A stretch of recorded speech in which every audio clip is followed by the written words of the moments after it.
tunasubiri Diamond. Huyo mtoto wa kwetu. Diamond Platinumz ndio tumekuja kuona hapa.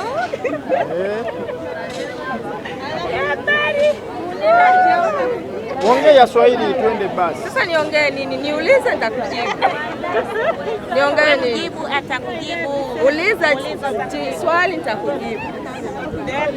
Are you happy for him coming in? Yeah, I'm very very happy. Yani nina furaha nyingi. I can't wait. Ovudde okujja wano. Ovudde waka. Naitwa Zainab, mtoto wa Da. Yani nimekuja hapa kuona Diamond Platinumz, mtoto wa kwetu. Yani nina furaha sana. I even can't wait to see him on stage. Your favorite song? My favorite song I think is My Baby, Fat Chicken. I love that. Thank you. And you?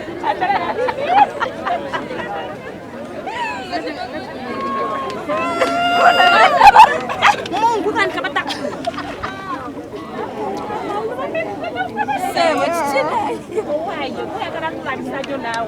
Banange tuogedde biwedde ate okyayagala birala. Amanya bampita Butime Isma nga nkola mu Jamu Events, olanga spokesman wa Jamu Events. Tuli wano kushare Diamond Platinum kololo ya charity show. Twajja wano olunaku lwali lwakubiri twali tukola set up nga wogira nteekateeka buli kimu kigenda mu maaso. Saazo tuli mu strip era ndaba ndowooza shena abeera successful ogyalira ku kino abantu wabweru we bali bangi abalinza okusasula okulaba omukulu Diamond Platinum. Bweno show ogira byotya mu kulaba okukwo ejja kuba successful baa n'obudde okulaba ejja kukwata abantu bagyesunze soka balanze nnyo n'abantu balaze interest kubanga n'otunula n'omuntu obutebe badde obutebe obuwera omutwalo kitegeeza obutegera obutebe obuwera omutwalo okutandikibwawo oba olina sero z'osuubira zewatundako kitegeeza ejja kuba nnungi nnyo enteekateeka nnungi. debate ebadde mu bantu abasinga bagamba Alien asembeyo Diamond asembeyo. Alien okusembayo si kibi kubanga yaliko lwakuba tababa abayimbi bano banzo kyabo obubi amanyi fitina nyingi nnyo music industry yawa naye wabanga Alien alina amasanyalaze asembeyo Diamond ayimba agende wano si waabwe. Nekivulu kiki yakyedirayinize Diamond? Yakyedirayinize naye waliwo alikuwa ne Uganda nannyini wa ssaawa zino gwe ssebo ate enkoko y'omukyalo teka okolimira Kampala kati Diamond azze mu Kampala wali Alien yafugawo ekitegeera yaba ino kiggala bwe kibanga gye kiriwo. N'abaana nga beeteze bo balina okwetega kubanga ate abantu balina ssente ate tebakyalina mirimu balina kukola gino ejjangu weetega ofune. Obalabira bimu naawe? Balabira bimu era ssaawa yonna musajja wange Saifa alina kye yanfunidde nange nanditegula kubanga otaba tuli bakozi. Naye abawano nga si bangu bakutegula ssebo ate oba olinamu ssente kyekigaana baagala ssente kwe tobimanyi era oba ofunyemu balansi nga figa ojjako ez'abaana balansi afikkawo nawe nyumirwa. Mpa ennyimba za Diamond 5 z'omanyi. Naye manya kebaka Diamond akwennya akanyumya anagenda kuandika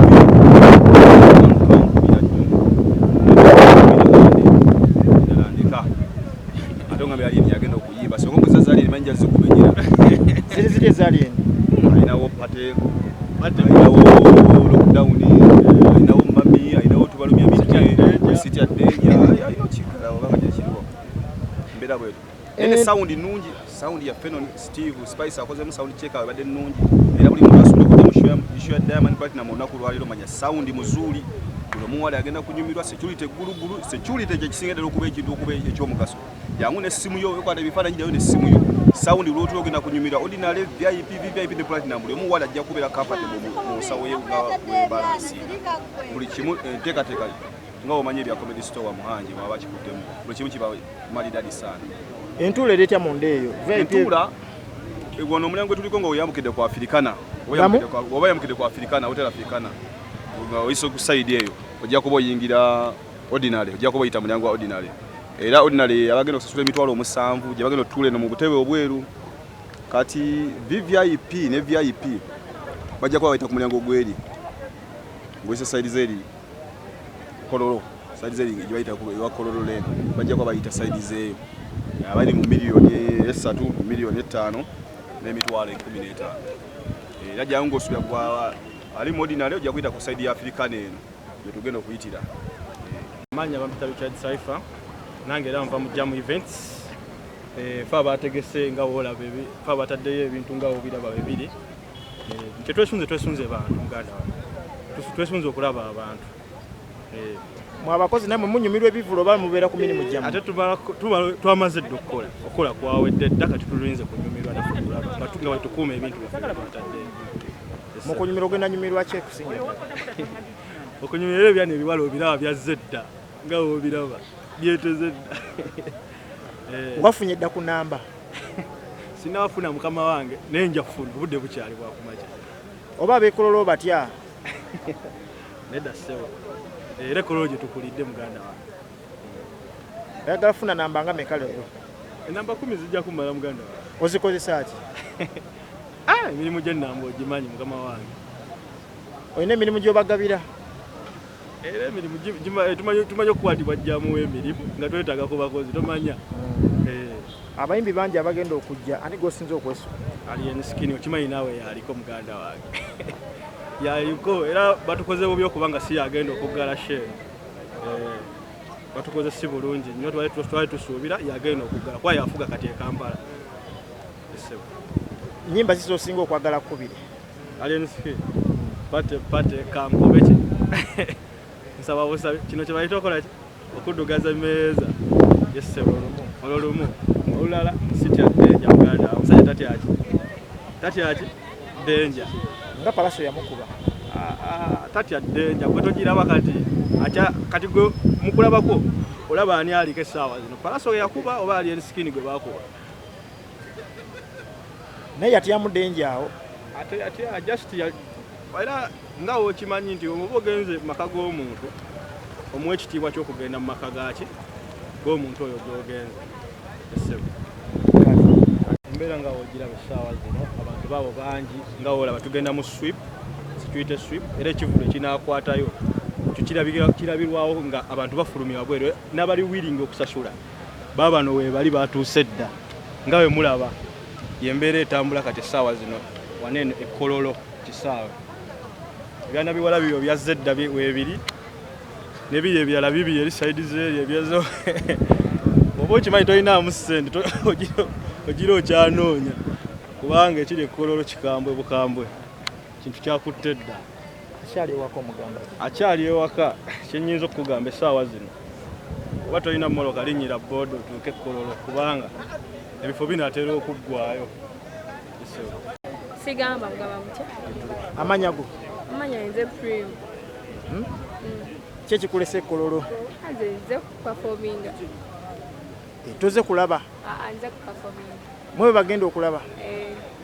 Layini eno ensimbi eyo esasulira mmwe? Wangi? Gwani? Rich Mahoney. Okola biki? I'm a dancer. You a dancer? Nengo yambadde nga bayimbi? Yes, style yange. Gwa kutwala group eno gwagikulira? Nedda. Tulina boss waffe oba manager waffe.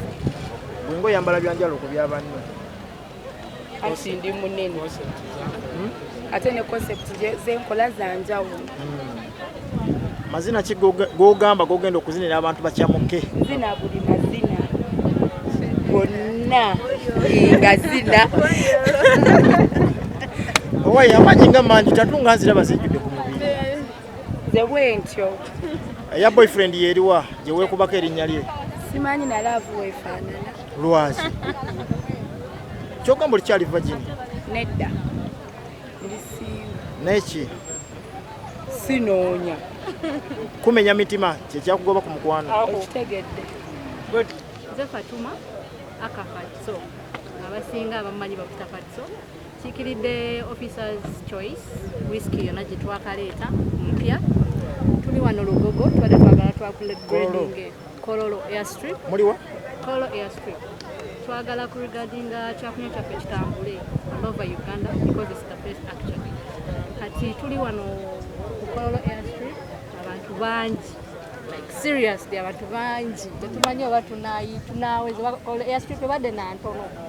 Musajja yadde bamutwala babadde balina namuteeka Namboole kubanga eno vibe sigirabanga era wenna aliyo ng'oli mu kumisinga omisinga ti on risk because this is super sirabanko artist ajuza bwati abantu nga bangi ebweru wano bangi tuli bweru bakuba bali mu check-in batufulumiza ffenna tufulumye tusooke tulabe ekiri basooke abasasula tiketi tulyoke tuyingire ffenna bonna batucheckinga in naye nga ekiri eno brands nyingi abaana gwe ali eyo ng'owulira the single life you're moving jangu ebyana byeno byetigula ebyana binagaba ku namba bw'oba olinamu kawaleti nga kazi ogambye eki kawaleti ennaku zino tetutambulira waleti erina okuzitowa azitowa waleti yagenda n'agenda naye nga mujje tuli eno tuli bangi brands nyingi abanywi whisky officers choice make it your best olina benda bano mikwano gyo b'okola nabo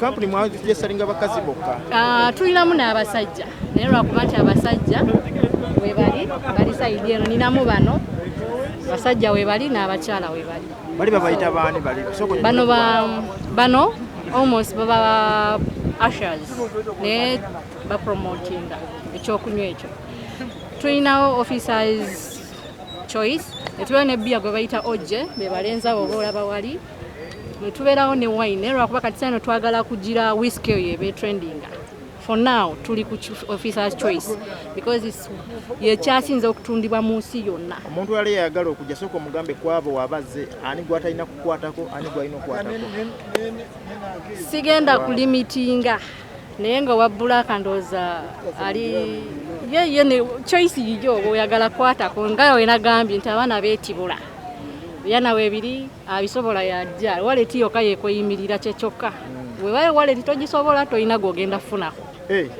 kamubuuze owaayo wa black ogamba otya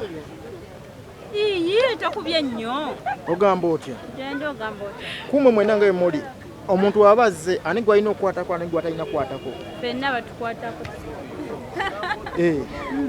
tewali agamba tewali agamba bino byansi namba munazigaba tujja zigaba nnyo nammwe sente munazita soko babuuze babuuze ogambye ki sente banazita omuntu gwewa enamba yalina kujja nga afaanana atya nga ayimiridde atya nyonyola mu kamera alina okujja nga ayimiridde ng'alinamu kasente nga yakolamu twagala bano abakyeyiiya kale oziraba nti otegera otya nti oni alinamu alina oziraga sente zeeyogerera tebazoogerera mukwano wali abajja nga bafere newoba nga mufere naye ng'ozimpa ebisigadde mba saagala kumanya anti akulima nti azirina kumbe talinaamu kasita azindaga ebisigadde saagala kumanya ziro nga azazimpa boyfriend wo akulaba ng'oyogera ebintu bino akimanyi era mbimugamba